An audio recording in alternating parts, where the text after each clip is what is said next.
Assalamualaikum. We are from Group 2. We'll be presenting about Bantuan Rakyat Satu Malaysia or BRIM. But before that, my name is FARZANA binti RIDZUAN SAFUAN, and I will explain about One Malaysia policy. One Malaysia policy was introduced back in 2009 under Malaysia's 6th Prime Minister, which is Datuk Seri Najib Tun Abdul Razak. This policy was introduced because Malaysia is a multicultural country with different races, religions and culture. So government wanted to strengthen the national unity while ensuring that every Malaysian felt included in the country's development. The slogan of this policy was People First, Performance Now, which reflects the government's commitment to prioritize the needs and welfare of the people while improving the quality of public services. The government introduced several initiatives under the One Malaysia policy, such as Klinik Satu Malaysia, Kedai Rakyat Satu Malaysia, Skim Latihan Satu Malaysia and Bantuan Rakyat Satu Malaysia. Each of these programs focus on different aspects, but they all share the same goal of to improve the quality for Malaysians. One Malaysia policy encourage unity, mutual respect and social harmony among people from different backgrounds. It promote the idea that everyone should work together as a nation. Lastly, this policy ended in 2018 following the change of government of Tun Dr. Mahathir. Now, I will explain about Bantuan Rakyat Satu Malaysia, which is BRIM. BRIM was introduced under One Malaysia policy and implemented in 2012 to provide direct cash assistance to lower income household, which is especially the B40 group. This program was introduced because many families were struggling with financial pressure due to rising cost of living and also the government subsidy rationalization. BRIM used a targeted approach that only eligible low-income households receive the financial assistance. According to Bank Negara Malaysia, this approach is more effective because government resources are directed to those who genuinely need the support. BRIM also reflects the government's effort to strengthen social welfare. This program promotes fairness because the assistance was based on financial need instead of race or religions. Lastly, when recipients spend the money on essential such as goods and services, it also helps and stimulate local businesses and support the economy. So BRIM not only benefit in the individual households but also contribute to the country's overall economic activity. Now I will pass to Azim. Thank you, SYASYA, for the explanation. My name is Muhammad Azim AZAHA and I will talk about the BRIM registration process. There are two methods to register BRIM. Number one is through online platform. The people that want to get BRIM can apply at the BRIM portal in the Inland Revenue Board LHDN website. They need to put their latest mailing address, bank information and the IC information. The second method is by getting the physical form at the nearby LHDN or Urban Transformation Center. Then they need to fill their personal details and attach all the important documents like their payslip and a copy of IC of their spouse or dependencies. Lastly, they just need to submit it to any LHDN branch that is nearby to their homes. The next one is the appeal process. It is almost the same as the registration process, but it is done with the appeal form. The next part is how the BRIM is being distributed to the people. The first one is by direct bank transfer, where funds will be auto-credited into the applicant's bank account. This means that the recipient doesn't have to wait in long line to get their money. Other than that, for the people that do not have bank account, they will get a letter of approval and it can be redeemed at any branch of Bank Simpanan Nasional and Maybank. So what are the government agency and banks that involved in the BRIM implementation? The government agency that helps in BRIM are National Registration Department or JPN, Inland Revenue Board or LHDN, and State Secretary Office, and Implementation Coordination Unit for states like Selangor, Pulau Pinang, Kedah, and Kelantan. Some of the banks that involved in this BRIM implementation are BSN, Maybank, and CIMB Bank. These agencies verify information given by the applicants, while banks handle the cash distribution.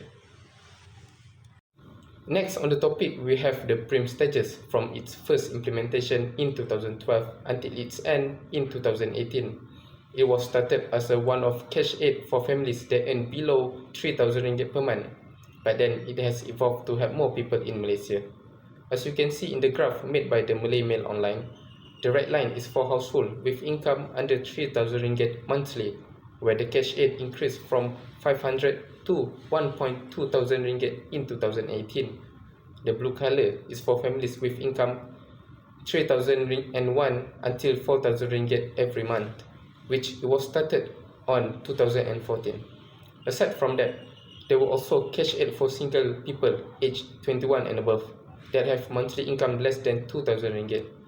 As for the purple line, it showed the e-Kasih recipient in 2016 and 2017. That's all from me. Thank you.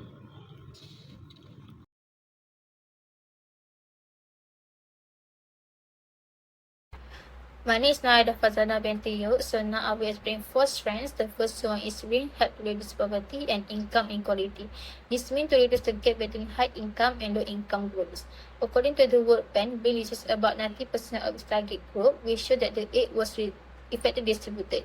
Also, the percentage of household earning below 3,000 dropped significantly. Secondly, BRIM stimulates domestic economy activity. When low income household receives cash assistance, they usually spend it on food, transport, and daily goods. As a result, it supports SMEs and helps boost measure overall economic growth. Next, the third strand is BRIM support human capital development. Human capital refers to a person's knowledge, skill, and education that improve their ability to work. With financial aid, family can afford education, learning programs, or even short courses. So, by improving education and skill, BRIM help break the cycle of poverty in the long term and improve overall quality of life. Lastly, BRIM provide target assistance to vulnerable groups. The program focuses on low-income families, especially the B40 groups. This to ensure that the only eligible people receive the aid and reduce misuse. As a result, government funds are used more efficiently and reach those who truly need support. Moving forward to the next is witness. There are four witness. The first one is BRIM is not only a short-term solution and not a sustainable. This is because it only provides temporary financial relief to low-income households. It does not solve deeper structural issues such as low wages, employee, or limited opportunities. So while people receive money in the short term, their long-term financial situation may not improve significantly. Secondly, it may create a dependency culture. When people receive financial aid regularly, they may start depending on it. Some individuals might expect BRIM every year, almost like a fixed income. As a result, they may be less motivated to improve their skill and actively seek better job opportunities. The third one is BRIM does not always reach the intended target. Although the program is designed for the B40 groups, the system is not perfect. Some higher income groups may still receive the aid due to weakness in the distribution system. This causes leakage where funds meant for the poor and distributed to those who do not actually need it. And the last witness is BRIM involve high government spending. The government spends a large amount of money on this program every year. If it continues for a long term, it may put pressure on the national budget. This money could also be used for other long-term investments such as education, healthcare, and infrastructure, which may provide more sustainable benefits. That's all for me. Now I will pass to the Puteri. My name is AISYATUL HUMAIRA and I would like to present 4 recommendations to improve BRIM. First, BRIM should be developed into a more comprehensive social protection system. One weakness of BRIM is it only provides short-term financial relief. Therefore, the government can expand BRIM by combining it with other support programs such as employment assistance, skill training, and social welfare services that can help low-income households achieve long-term financial stability. Second, conditional cash transfer element should be introduced. A common concern is that cash assistance may create a dependency culture. To address this problem, recipients can be required to participate in activities such as education or job training that can encourage self-improvement and help become more independent over time. Third, targeting should be improved through integrated data system. Some aid may not reach the people who need it the most because of fragmented data. By integrating like PADU, PDPS, and e-Kasih databases, the government can identify eligible recipients more accurately and reduce targeting error. Finally, cash aid can be funded through subsidy saving, reducing fuel subsidy for higher income groups, while protecting B14 households can help make the program more financially sustainable. Other than that, introduce subsidy reform gradually can help to minimize economic shock, and government can use the saving to fund the program. Now, I would like to discuss four major critiques in BREAM. The first critique is that BREAM may obscure true poverty. Because the program targets the wider B40 group, the need of the poorest household may receive less attention. Critics also argue that too much focus on cash assistance may reduce attention on long-term solutions such as education, skill training, and employment opportunity that can help people escape poverty permanently.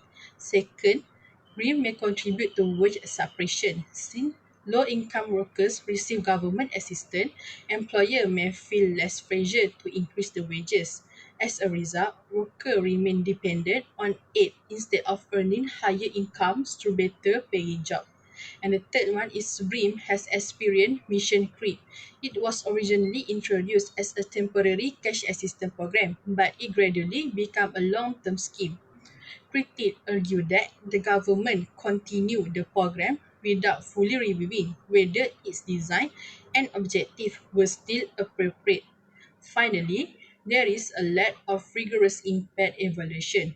Although billions of ringgit have been spent on BRIN, there is still limited evidence on its actual impact. Therefore, it is difficult to determine how effective the program has been in reducing poverty and improving household welfare. These critics suggest that BRIM needs improvement to ensure it remains effective and sustainable. My name is Nur ADEEBAH and I will talk about the impacts of BRIM. First impact of BRIM is as a support to subsidy rationalization. So subsidy rationalization means shifting from large subsidies to more targeted aid. Large subsidies like fuel give more benefit to wealthier people rather than vulnerable group. So Prime Minister at that time, Datuk Seri Najib, thinks this kind of subsidies does not really give a helpful impact to these B40 groups, and this is where the idea of BRIMs comes out. And during government give large subsidies, government need to spend a lot of money. So when BRIM has been introduced, government spending can be spent more efficiently because it only given to those people who needed it the most. Second, BRIM can increase the disposable income of low-income household. So disposable income means money that have left after they have paid for basic expenses and taxes. So many low-income families struggle to afford daily necessities because of rising cost of living. So when BRIM is given, it acts as a financial assistance which help them to cover their expenses even though the amount is not that large. Recipients of BREEAM can use the money to buy foods, pay rent or settle utility bills. Next, BREEAM also helps in redistribution of wealth. So when government need to fund welfare programs such as BREEAM, government need to increase national revenue, which in this case, GST is being introduced. Datuk Sri Najib said that this tax is introduced because high-income consumer generally spend more, and this will contribute them to pay more for GST. And then the tax is being collected to fund the BREEAM program. This shows that it is indirectly distributed from high-income groups to lower-income groups. Lastly, BREEAM also has political impact. Many people think BREEAM as a political strategy to gain public support before election. This perception happened because this program was introduced nearly before the 13th general election. Critics argue that before this, government never implement widespread cash assistance. So because of this, BREEAM has become a political debate where some supporters think it is as a welfare assistance, while critics think this program is as to gain electoral support. In conclusion, BREEAM is introduced to help low-income families cope with rising cost of living. Even though it is not a permanent solution to poverty, it still helps those people in need. Overall, BREEAM is a useful program for low-income group because it gives support and improve well-being of Malaysian. Thank you.